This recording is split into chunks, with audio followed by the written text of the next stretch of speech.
man, this sure hits hard. So how was Stranger Things weekend? Everyone had a good time with the new season? Because I sure did. But if you haven't watched Stranger Things yet, then you need to drop everything, drop what you're doing, and just do it because you sure are missing out.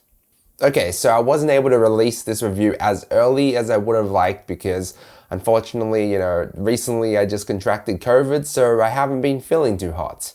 Can you still tell, through my voice? Listen, I'm still not 100%, so bear with me throughout this video because I have been struggling the last few days. It's the reason why I didn't get the chance to watch and review Top Gun Maverick, even though that was planned. But hey, at least I had Stranger Things to keep me company during these dark and desolate days. So yeah, I recently rewatched all of Stranger Things, every season coming into this new one, and normally I don't like doing that, rewatching stuff because, everything is best when you view it with fresh eyes, right? But let me tell you, Stranger Things is worth rewatching 100 times over. It's that good, and I'd say season 4 so far is the best season yet, especially for horror fans. And the reason why is because gone is the Mind Flayer and most things seasons 1, 2, and 3, and in comes a new arc. A new villain with a whole new level of story, horror, and just flat out epicness. This for me is easily the most emotional and darkest season thus far. They really just took what was great about the previous seasons and made almost every aspect a whole lot better.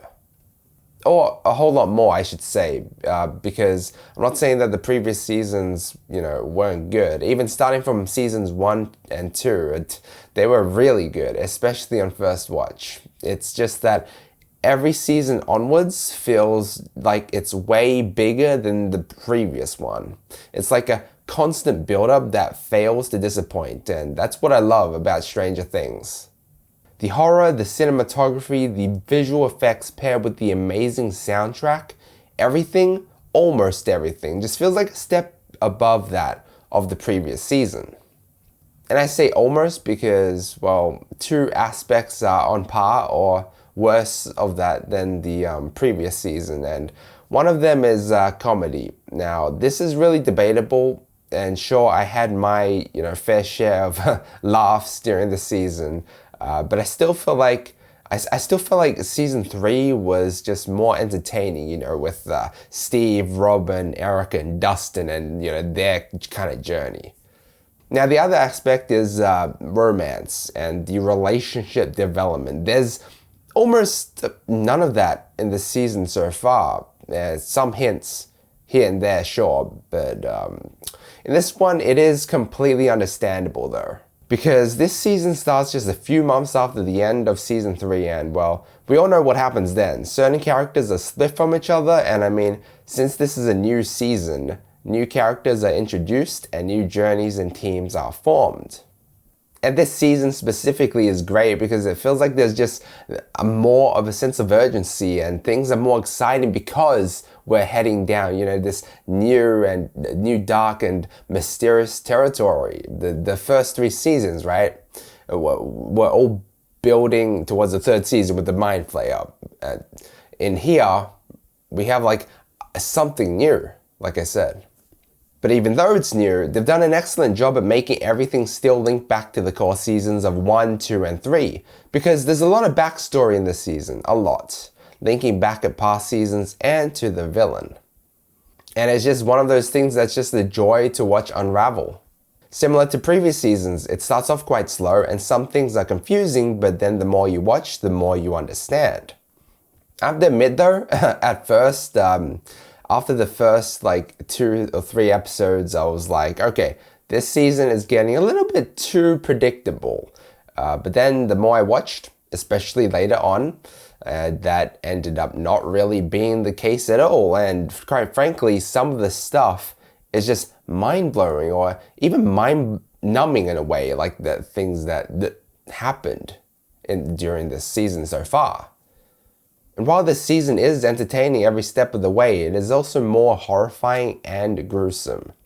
They were not lying when the actors in the promo, especially Caleb McLaughlin, said that this was the scariest season they've made so far. They definitely amped up the horror elements in this one, not only with how dark and sinister it feels, but also with the graphic and gory elements. And along with that, this season is also, it also feels like it's the most emotional, gripping series so far as well. Like, I can't count how many times during the season so far that I've just teared up in one way or another. Like all throughout. Even in the first episode. Man, those scenes in that school were pretty dark and depressing in a way, especially if you watched all the past seasons before this one. But that's the thing I kind of love about the show though, how relatable some of the things can be. There are a lot of themes with school life, like acceptance and bullying and feeling powerless. And what also makes this show more emotional as well is the use of music. That 80s soundtrack in the season is just incredible, and sometimes it just pairs so well with what's happening on the screen.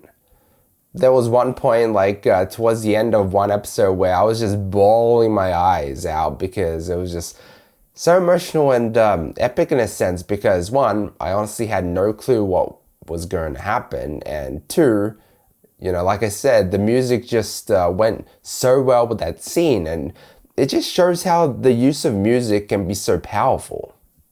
God, it reminds me so much to the days when I would blast my favorite music before high school, like early in the day, just to kind of pump myself up and give me energy before the big day, before sometimes a long and nerve-wracking day, I got the same vibes here. But I guess the main reason why people like me are so emotionally drawn to this series or the show is how immersive everything is. The visual effects, the cinematography, everything is just gorgeous looking. Even on my tiny, well, compared to a massive cinema screen, but tiny 27-inch monitor.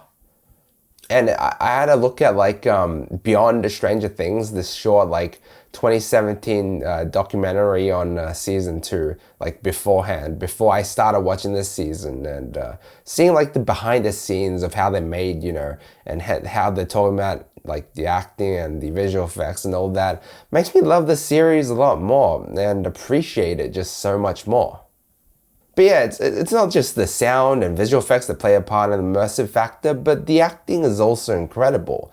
All of the relationships and conversations feel so natural. All characters have their own flair in the group, and some characters had to do a lot in the season emotionally. And I do, and I still feel like the best part of this show is the bond that we viewers learn to share with all the main characters of the show through watching season 1 to now season 4. Seeing what they've become, what they had to go through, and it's actually crazy seeing how the characters have progressed from when they were so timid in the first season to now. So yeah, it was ultimately just very exciting to see the next chapter in all of these characters' lives. And I can't wait to see what's in store for them in Volume 2 and Stranger Things Season 5, which apparently will be the show's last season. That would be a sad day for all of us.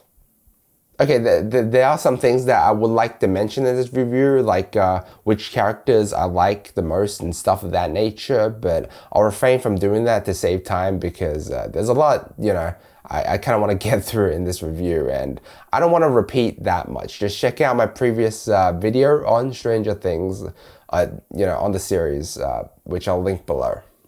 But there is one thing I will mention again though, because it is a reoccurring theme in Stranger Things, and that's that this show, it can be a bit confusing to follow at times.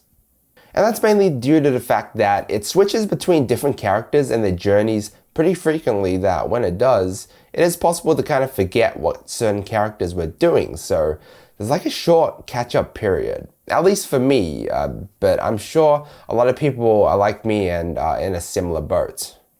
Now, take of it what you will. Some might think that's a bad thing, others won't mind it, but I'm just telling you how it is, okay? While it might be pretty fast-paced like that, and it keeps things fresh, interesting, and exciting, right? It could be a bit confusing to follow at times. And I feel like in this season, there's more of that because there's a lot to take in. there's like what, 3 different sub-stories that you have to follow, and within those sub-stories there's like different journeys with a whole bunch of characters, new and old. Yeah, this season is pretty hectic, really hectic compared to the past seasons. Not only in terms of like what's new though, but also in terms of like how it relates to the past seasons as well, which, you know, I still really like. But I think what really had me wondering while watching this season was how they were going to end it, like how they were going to end Volume 1. Because we know it's probably going to be like, it'd probably end with a cliffhanger because it's not really the end, right? But I at least wanted some questions answered, and I was wondering how they would, you know, how they were going to satisfy us for another month and a bit more until Volume 2 comes out. And you know what? I'd say they did a pretty good job, actually. Some things are still left hanging, and I still have a lot of questions that still need answering, but I feel like they did good enough that I'm left satisfied in a way. So it's not like, oh, I'm so itching to find out what happens in Volume 2, like I need to know right away, because that's the worst, right? But no, more like, okay, Volume 2 is going to be the epic conclusion. Can't wait. Sure, Volume 1 left everything hanging in the balance, but they did answer an extremely important question and gave us a teaser for what was to come. They gave us one part of what we wanted and something to think about, and they also gave us something to look forward to. So I'd say that was as good of a play as they could have made. I'm going to give Stranger Things Season 4 Volume 1 an A. Obviously we're not done with this season yet, so I guess this grade is a work in progress, but I'm just saying so far it is an A.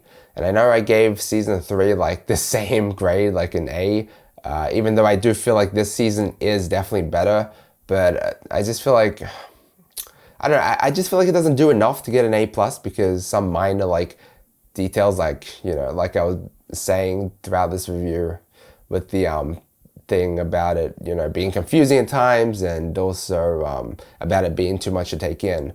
But I just feel like some part, like a lot of aspects it does better than Season 3, the previous season. A lot of some aspects it doesn't do quite as well. And you know what? I was contemplating on whether or not to release this review after Volumes 1 and 2 got released, but I thought, you know what, why not just create 2 videos on it? I mean, the creators of Stranger Things thought it was a good idea to split the seasons into 2 parts, right? Because it was too big of a season. So I just didn't want to wait another month to talk about Volume 1, you know? But anyway, guys, that's it.